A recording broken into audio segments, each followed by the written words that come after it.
Yes, guys, what's going on, everyone? Welcome back to Real Reds, talking authentic football fan channel made in Manchester. How are we all doing? Nice to see a couple of you in the chat already.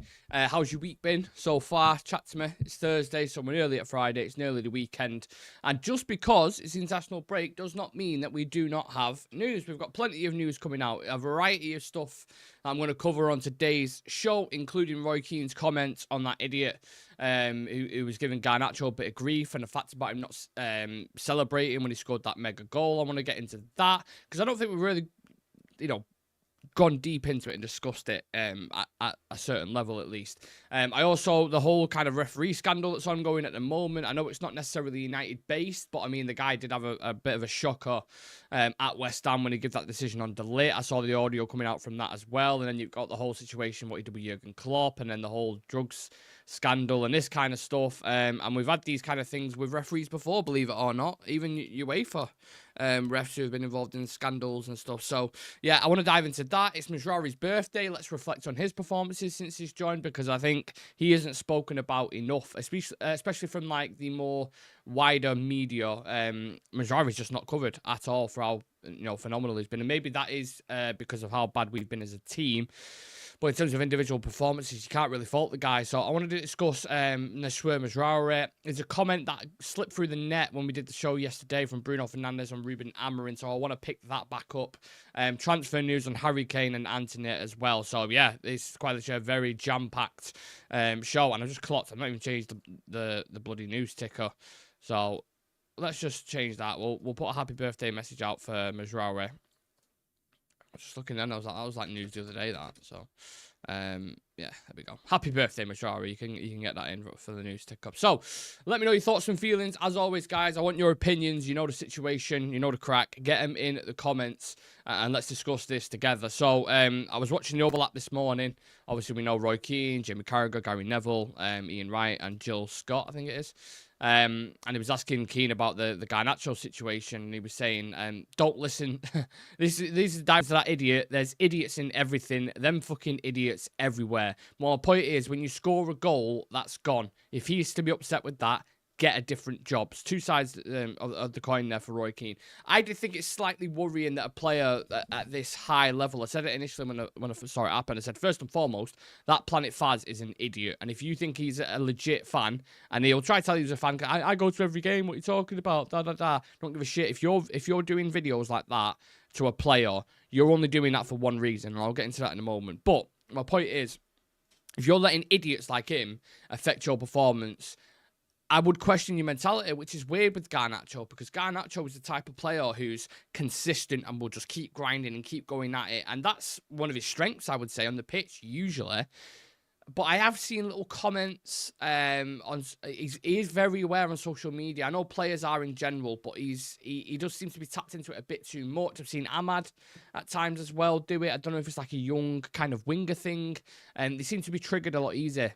More than other players. That side of it, I do worry about. You can't play in guys like Planet Faz. Maybe it might not just be him specifically. Maybe it might be, someone from the crowd, a certain section in there. I know Andy Mitten was speaking about that, saying there was a little bit of a crowd who was going against him or a bit annoyed with him. Now, me personally, I've been annoyed with his performances simply because at times, he's either shooting way too much. I mean, this is a winger who's averaging 4 or 5 shots a game, and the majority of them are off target. It's a bit wasteful. He's never looking to find his striker. He has a very selfish game at times, and people get frustrated with that. And you can criticise performances, absolutely. I know he's young and he's still developing, and he's got a lot of stuff to learn. That doesn't mean you can't criticise a player's performance, for me. I think he's a top talent, and I hope he stays there for many, many years. But obviously he needs to refine his game, right? It's obvious. No one's going to expect him to come in as a 19-year-old, 20-year-old and light the world up and be amazing every single game. He's going to have dips. He's going to have peaks. But it's in his best interest to stay level. And I get, look, the human side of it, he is 20, 19, whatever he is. We've all been there in that situation. Not as a player for Manchester United. I wish I did. But we've all been there in that situation where you see a comment online, or you see something that's, someone disagrees with, and your brain, there's something in your brain, especially when you're super competitive, to get to that level that does trigger you a bit, and you want to go back at it, and you're like, there could be a million people in a room that compliment you, tell you how great you are, how much of a great winger you are, and you're one of United's best players, and you're going to go on to do things like this and that, and all that stuff would be amazing for him, and it'll fill his ego a bit. But regardless, and this goes in life, by the way, and just in general, that one negative comment, that one negative person will stick in your head more than the million people a million times. That is just how the brain is wired. And I know there's a lot of you guys sat there right now probably agreeing and thinking, yeah, he's absolutely spot on. Because it's true. It's true. So I get why it's hard for football. People say, oh, they get paid a lot of money. Yeah. Listen, that's irrelevant in this situation. When you've got a fan with a fucking camera in your face, like, oh, make sure you get your touch right today. For me, if you're saying that to me, I'm not even a professional footballer, but I know for a fact I'm better at football than him. If you said it to me on the street, I'd be like, who the fuck are you? What are you on about? What are you even talking about? It's just bizarre, very, very bizarre behaviour. And like I said, there is only one reason why he's videoing that. He's not videoing that to get the benefit out of the player. He's not doing that. And at the time, just before he does it, he's thinking, yeah, this will actually get a performance out of him. He's going to listen to me. He's going to listen to Planet Fats go on that pitch, and he's going to score a hat-trick, and I'm going to look like a fucking genius. There's no chance he's thinking that. He's like, imagine how many clicks. If I get a bit of a bite out of Garnacho, imagine how many clicks I'm going to get on this. Imagine the engagement. Imagine the farming I can get out of it. Imagine how many big outlets speak about it. Sky Sports, Talk Sports, Overlap. All these big media outlets pushing it. They're talking about me. It's me. It's a narcissistic, egotistical thing. Never for the benefit of the player. So he'll probably try putting it out there as that and saying, oh, you guys criticise him, amongst yourselves and da. It's different going up to someone with a fucking phone in the face and going, make sure you get your touch right today. Yeah, make sure you pass it today, okay? Make sure you do that and da. Embarrassing, mate. Fucking embarrassing. I remember Kevin Bridges, actually, the stand-up comedian, doing a routine saying, you get to a certain status where he was in a chippy once, and he was just having food, just eating food. And there was a couple of kids that came over to him with a phone in his face whilst he was like wrestling this vinegar sachet, trying to get it open. And he was doing all this, and he was like, what are you doing? Like, what are you doing? And they're just like, are you Kevin Bridges? Phone in the face. It would wind the life. Obviously, different situation, but it would wind me up. It would really, really wind me up. So I get why he's had a bite. I get why he's a little bit pissed off. I would have been much worse, to be honest with you. I would have said, who the fuck are you to criticise me? Who are you? Someone who's trying to get a few clicks. But then that would have given him more clicks, so then you're giving him what he wants. So, you know what I mean? It's a tricky one. I think Roy Keane was spot on, to be fair, in his assessment. Bit of balance of both. Don't take the criticism on. Celebrate your fucking goal. Because, one, it weren't a tap-in that he scored, by the way. It was an absolute banger. And I think that was kind of premeditated in its effects before he went out there. He probably had it in his mind that, I'm not going to celebrate this. I'm not going to do that. I'm just going to make a statement to say, like, chill out. Which I don't really like, to be honest, but everyone's different. Sound's cutting in and out, is it? Oh, it's okay now. I'm not sure. Sorry if it is cutting out. I don't know why. Everything's audio-wise saying it's fine. Big up Steph, Jarley. We've got Jonathan in the chat as well. We've got a few others. Jarley's saying Faz has gotten his 15 minutes of fame for sure, and that's exactly what he wanted, Jarley. Exactly what he wanted. Balto took me for a walk. That dog could drag a car after him, the strongest dog there is. Nice to see everyone. Jonathan saying the problem with the fandom is so polarised. One set offers criticism based on constructive analysis. The other criticises for ego, for clicks, to be controversial or edgy. You know the list in your head already, right? And this, for me, isn't a self-preservation thing or anything like that. The reason why this channel is called Real Reds Talk is because it's real, it's authentic, and it's genuine. And the lads on this channel, for anyone who's watched it, whether you've watched it for years, 6 months, 3 months, 2 months, whatever it is legit. We will say our opinion, how we feel about it, and we won't sit there in a room and go and think, do you know what? What's the most? Because this is what these big guys do, like United Stand and Planet Faz and all these guys. They'll sit there and they'll go, we have to go against something here to really get people debating. Because engagement, farming, and content, the most views you get off that is when it's controversial or when it's a heated debate or when it's... Now, don't get me wrong, we've had heated debates on this channel.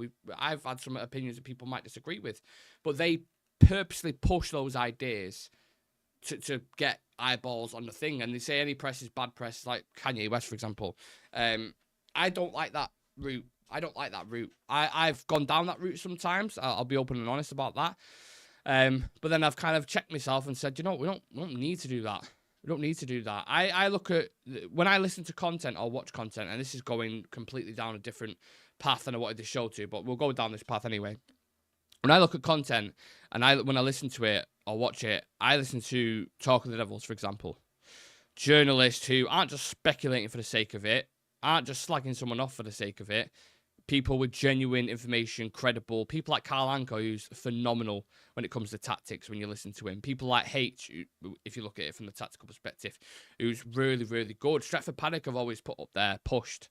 They kind of stay true to the roots and what they do. J Mott is a prime example of that. These kind of guys I listen to and watch because it's legit. It's still fan opinion, but it's still legit. Do you know what I'm saying?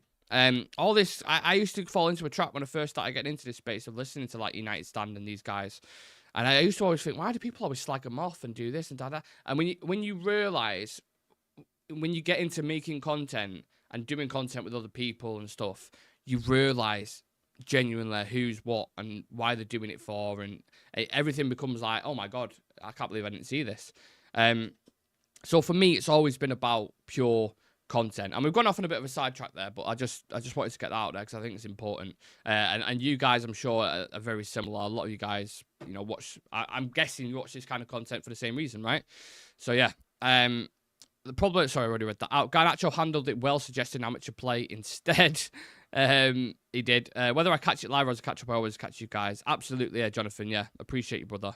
I appreciate all you guys. Anyway, I'm not just saying it because you watch the channel. I'm just saying in general, you're smart people. You obviously know what's right and what's wrong and what's... Do you know what I'm saying? Anyway, let's bring it slightly back. So, just to kind of round up on that, I agree with Roy Keane. I liked his approach to it. I don't always agree with Roy Keane, but what he was saying about Garnacho, I think, is absolutely spot on.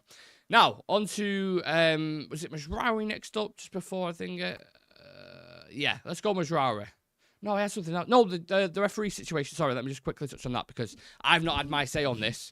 A big scandal ongoing at the moment. Obviously, you had David Coote, who... Prior to all of this, there was a decision where it was Ten Hag's last game in charge against West Ham. There was a delict coming together with Danny Ings, and they got awarded a penalty. David Coote initially on the pitch said, nope, no pen, carry on. Michael Oliver called him back. You might want to have a look at that, mate. He goes over to the screen about 8 times. He's like, is there a clash? Everyone's heard the audio. If you've not, please do go check it out. He has no idea. He's not convinced on this. He's like, is there a clash in the... I don't know. Has Danny Ings gone into him? I don't know. It was never ever penalty on planet Earth. They've kind of admitted that, and everyone knew that at the time, right? So that's just one dodgy decision. Why he's made that decision, just to agree with, maybe he's under a little bit of pressure. Maybe he does have that kind of personality where he wants to go again. You can only speculate, right? But then a couple of weeks go by, and we had it come out the other day that he was basically calling Jurgen Klopp a German so-and-so. And then his mate was saying he hates Scousers, and it was something like he hates Jurgen Klopp. He's always had beef with him, that. This is one referee, right? And this is his mate who's put a video out, which is like a big, you know, I mean, you've got to be having a big argument. First and foremost, right, I don't really have much sympathy for the guy because you're letting someone film you. Regardless, have we not learned anything from these kind of things? Why do you let your friends film you and do stuff like that? Because there is always the opportunity that can go out. Regardless of you're the best friends, you could have the simplest of fallouts. You think, you know what, fuck him, I'm going to put that out and ruin his career. And that's effectively what he's done. So that's stupid in an isolated situation. Doing it, of course, look, I think, to be honest, as humans in work life, wherever you guys work, think if it's in a restaurant or I don't know where you guys work, but if you've probably been in a conversation, right, where you're slagging your manager off, right? You're like, oh, he's pissed me off today. Couldn't manage a stag do in Bangkok. He's just completely fucking clueless. People do it under the breath sometimes. They do it when the person's not involved, but to do it on video and get caught as a high Premier League professional referee, you're an idiot, mate. You're an absolute idiot. So that I thought was just stupid. Then there was all this stuff coming out of him sniffing a line basically off a table, was it? I'm not seeing the whole thing on it, but clearly there's something going on there where it is not living up to the referee standard that you would expect. But I would go as far to say, I won't say he's the only one. He's definitely not the only one who's like that. There'll be a couple of others, but you just don't see it on camera. That's the difference. And players, by the way, and executives, don't think for one that these people in boardrooms and meetings aren't doing stuff like that. It goes on a lot in football, more than you know. So, did it surprise when it came out? Not really. No. But I think because there's been such scrutiny on PGMO now and all the referees and so much pressure and tension, this has just made it 10 times worse. You hear like FIFA reports that they might be thinking about scrapping VAR. There's going to be a massive review on this, and there's huge eyeballs on them at the minute because they're getting a lot of decisions wrong. There's a lot of controversial stuff coming in. And now those games are tainted if he was to ever referee again. So he's either going to have to referee in Europe, which is probably the best. I don't think he should be fully sacked. I think he's either going to go referee in Europe or, I don't know, you have to do a full-on apology. I'll probably do a video of him in Germany, you know, some kind of PR stunt. I don't know. But I just thought it was stupid, wasn't it? Proper stupid. I think the United West Ham penalty decision is far more controversial, and I pick a talking point than calling Klopp a certain. Forgot Coote was the ref at that West Ham game. Yeah, exactly. That's long gone. To be honest, this sounds really bad, but Ten Hag's gone, Amorim's coming in. So had he not made that decision, Ten Hag could still be in a job right now, and we could still be back a further bit. So I'm in that way. It's kind of like, you know, short-term pain, long-term gain with Amorim coming in. But that's just my thoughts. That's my thoughts on the whole referee situation, because it is. I do think people are making it out a lot worse than what it is. And yeah, that's my spin on it. Anyway, let's bring it back to Manchester United. I want to talk about Mazraoui because it is his birthday today. He's 27, 2 years younger than me. Would you believe it? And I don't think Mazraoui has had the coverage that he deserves. So I'm going to give it him, and I'm sure you guys will give it him as well. To come in, let me put it this way: had Pep gone and bought Mazraoui from Bayern Munich to replace Kyle Walker, let's say, for example, because he would replace Kyle Walker 1,000,000% right now, and he was playing at right back, people would be calling him one of the best full-backs in the league. They'd be calling him he's worth 70 million quid. What an absolute coup from Pep to go and get him. I can't believe he's brought him in, and look how he's working on both sides. There's another Pep mass, all this kind of stuff. You would be seeing it 1,000,000%.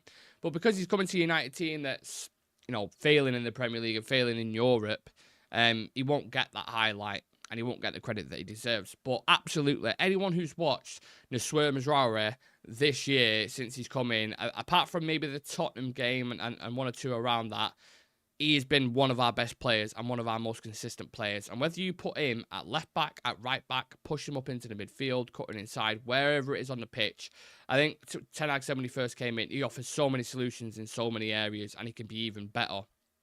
And that is true. We are starting to see the better side of him now. And actually, he's one of my favourite players watching him. He's so good. When you talk about a modern footballer now, both feet, comfortable in any areas, versatility is a massive, massive thing. Taking it under pressure, dealing with the pressure of the Premier League when, a lot of teams use that high press now to win the ball high up the pitch. I think he's so good. He's unbelievably good. I don't want to overdo it and overregate. 6 months' time, we'll be sat here saying, oh, he's had a couple of stinkers. But you can't fault him so far. You really can't. And it's not as if we haven't played some decent teams. He's had some good competition. And I think it's a surprise because United don't usually do good business, do they? They'll buy players and they usually get worse when they get here. But to bring him in for £12 million in today's market is crazy. Absolutely crazy. So, yeah, one of the better decisions that we've made over the past couple of years. One of the best bits of business we've done in a long, long time. And Steph's saying Mazraoui reminds me of Daley Blind type player, could play anywhere. He could, but he's better. He's well better than Daley Blind. I think Mazraoui could play for the majority of teams. You could put him in Barcelona and he wouldn't look out of place. You could replace him with Carvajal at Real Madrid and you wouldn't look out of place. Sure, he wouldn't have as much leadership and trophies. I get that side of it. You could put him in any team in Europe and he wouldn't look out of place. That's how good he is. I think Onana as well now is starting to look really, really good. He looks comfortable. Not had a word or a peep out of him. Most clean sheets in the league at the minute, which is crazy when you consider our start. Yeah, so a couple of signings started to come good and look good. But obviously, you've got the flip side of that coin with your Mounts and Antonys and these kind of guys. So, yeah, it's not all sunshine and rainbows, but I just wanted to give Mazraoui his kind of 5 minutes because I think he deserves it, everyone. I really, really do. Now, I mentioned at the start of the show again about Bruno. There was a quote, because me, Chivy, and Sam went live for Unfiltered last night. Make sure you check that out if you've missed it. But we were speaking about Bruno Fernandes in an interview. He was talking about Ruben Amorim and making his 250th appearance. But on Amorim, he said he's a really smart manager that has done really good things for Sporting tactically. Sorry, just getting my drink. It's really good for what I've seen from the games for Sporting. But obviously, as we always speak, you can't bring or transform what he's done at Sporting into here because you have different players, you have different ways of play and everything.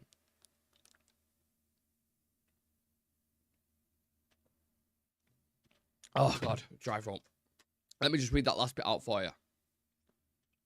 But obviously, as we always speak, you can't bring or transform what he has done at Sporting into here because you have different players, you have different ways of play and everything.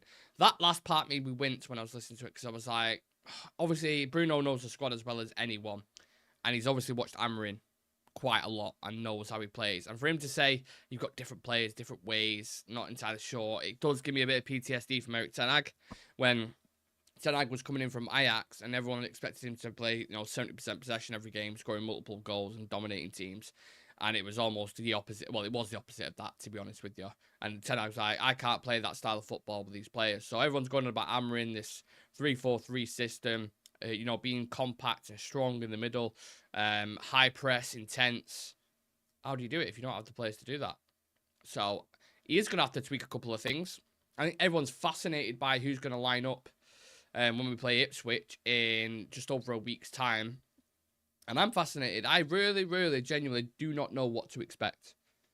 I have an idea of where he might go and what wing backs he might put in or centre midfielders, but that could completely change. I'm seeing a lot of lineups at the minute, by the way, without Kobbie Mainoo in it, and I'm like, you're smoking crack, mate. With all due respect, if you don't think Mainoo's going to be in this team, don't get me twisted. I like Ugarte and Casemiro. I think they're amazing together, but if you can't fit a talent like Mainoo into the team, you're going wrong somewhere.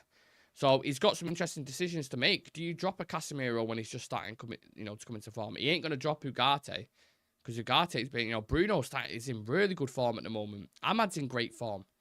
Is he going to drop Garnacho and Rashford? Does Yoro come into the side? Does Maguire feature more in the back five? I don't know. You can only speculate. But at least he's got the options now. You think about when he comes back, I think Luke Shaw's going to be available.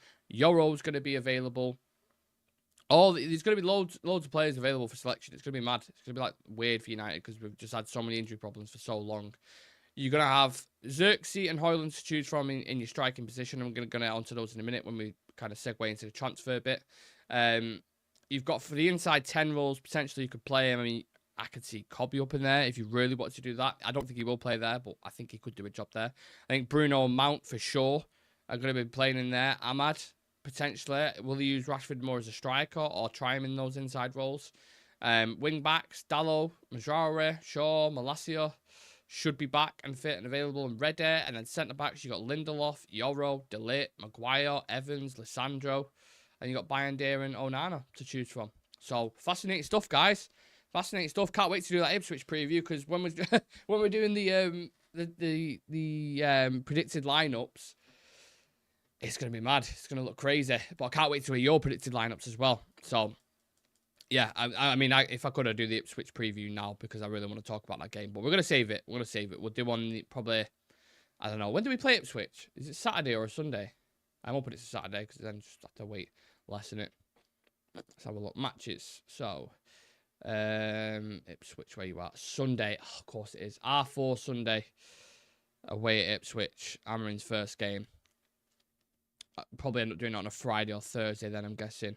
So this time next week, we'll end up doing the preview. So I don't know what it is. Chivy said it in the group chat before. He was like, is it just me or is this international break seems to be going really, really slow? It is. You all know my thoughts on international break. I don't need to get into it. I hate them. I think they're pointless. Me and Sam discussed it the other day.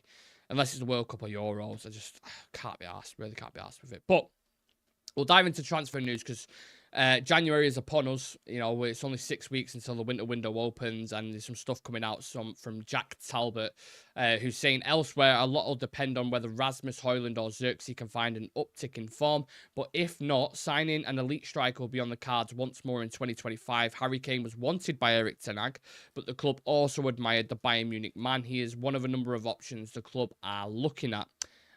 So yeah, we knew the situation with, I think ten Hag was pushing for Kane last summer. He needed guaranteed goal. It's great having Rasmus. And something ten Hag would always say again in the press conferences was, we decided as together, me and Ineos, that these are young players. It's going to take a bit of time. It's not going to be guaranteed straight off the bat. But I think you can get a blend of both, can't you? You get a really experienced striker. I'm not saying Kane himself, but you can get a really experienced striker, and you can have a young one who can kind of dovetail, right? And I've said this all season. I think having two young strikers now, initially I did go for that. I thought, if you're going to bring Sesko in and Rasmus, maybe they can compete with each other and push up. You need experience in the Premier League. Someone who guaranteed 15, 20 goals a season. We need someone like that. Who that is at the minute, I don't know. I'm not saying Danny Welbeck would have been that guy, but you look at, he scored 7 goals in the league so far for Brighton. Looking really good with the young players. Would that have been the worst shout in the world? I don't know. I think someone of that ilk, maybe a little bit higher level, to come in to dovetail with Rasmus and just bring, because the forward line's so young. Apart from, I say that we've got Marcus Rashford in there, but Rashford's not a leader. He's not one of those guys. But you've got Ahmad, 21, Garnacho, 19, Antony's 21, Rasmus is 21, Xerxes 23. You've got a lot of youngsters in there. I think you need some leadership in that forward line. You've got experience in the midfield in Casemiro and Bruno. You've got experience in the back line with Leach and De Ligt to a certain extent, and Onana. They've played quite a lot of games in Europe and league games. You need some experience in that forward line. They're not going to go and get Harry Kane, because I think he's absolutely killing it in Bayern Munich. But maybe he'll be tempted by the Premier League record thing. If he's got an opportunity to come back, start scoring 20, 30 goals again, why not? But there's always that worry then, if you bring it back, 3-4 year contract, Harry Kane, is he going to be up to the same level? How long will his legs go for? You know, I know he's had a lot of big ankle injuries. You just don't know when the drop-off's going to come with him. So I can't see Ineos making those kind of decisions. But maybe then go for an age range of 27, 28. Like an Ivan Toney, let's just say. Someone of that quality, you know, 18 to 20 goals, you know, been around the block. Earned his stripes. Something like that would be nice, but I don't think they'll do it. What do we think, guys? What are we saying? Mazraoui easily in top 3 signings of the summer. Agreed. All of a sudden, we'll have proper options all over the pitch. Formations will be very interesting. McKenna versus Amorim. Yep. 6 likes, 14 watching. Yeah, smash that like button, please, if you can, guys. And with 9 subs. 9 subscribers off 7,500. So if you are new and you're just tuning in and you haven't subscribed yet, please do. It takes 2 seconds. Absolutely free. Excuse me. I didn't mean that to rhyme. There was a crazy stories out last night that United planned to splash 130 million to get Kane. Another story said we were splashed 108 million to get Kane. How do we get 130 million? I can't see it happening. If United did get Kane, and if Amorim gets his system to work, we would score 30 to 50 goals a season. Gyökeres. Go and get Gyökeres. He's in that age bracket. 60 to 70 million pounds, and he's 26, 27 years old. Perfect. Sorted. Go and get him. And I think we may have a look at that in the summer. Perfect option for me. Just the last bit of transfer news before I do the last thing on the show. The purchase of Antony is seen as a disaster by United, and he'll be allowed to leave on loan to raise his value ahead of the summer. There is an acceptance that United won't recoup anywhere near what they paid for Ajax in 2022, and they will hold talks with him over his future in the coming weeks. Does anyone think Antony will be successful as a wing-back? Or are we just putting 2 and 2 together thinking, well, he works hard off the ball? Is that it? Is that the only the category we're given for why we think he could be successful there? Because when Amorim talks about intensity, Antony fits that mould, right? He does. If you put him on that left-hand side at a left wing-back position, how will that work? I don't know. I think we are kind of maybe hoping on a miracle a little bit there. But if he does go out on loan equally, I don't think people are going to be bothered, are they? It's like, right, we'll put him out on loan. Let's say he has a decent 6-month spell. He might push for 20, 30 mil for this player. Take your loss and then move on and reinvest it in younger players, etc. I don't actually mind Antony because he's not like a lazy player or anything. But it's just his output numbers are so bad. And he's the most one-footed player I've ever seen in my life. He is. So I hope he can revive his career, or we can get money for him. Either way, I'm happy with it. Antony should have been at least tried on the left. Give Amorim 18 months and feed in the pathway with our under-19s academy side into his team. I'm really excited. I tell you what, the academy boys at the moment are doing really, really well. They're smashing everyone, scoring loads of goals. Top of the league. Yeah, we've got some really exciting talents in there, and I think that would have been one of the bigger reasons why Amorim I said yes to the job as well, because he would have looked at the academy, the talent in the academy, and the youngsters we've got in the team, and he would have been like, yeah, there's a lot to work with there, absolutely. So yeah, I look forward to that likewise. In terms of Amorim coming in, just last thing I want to do.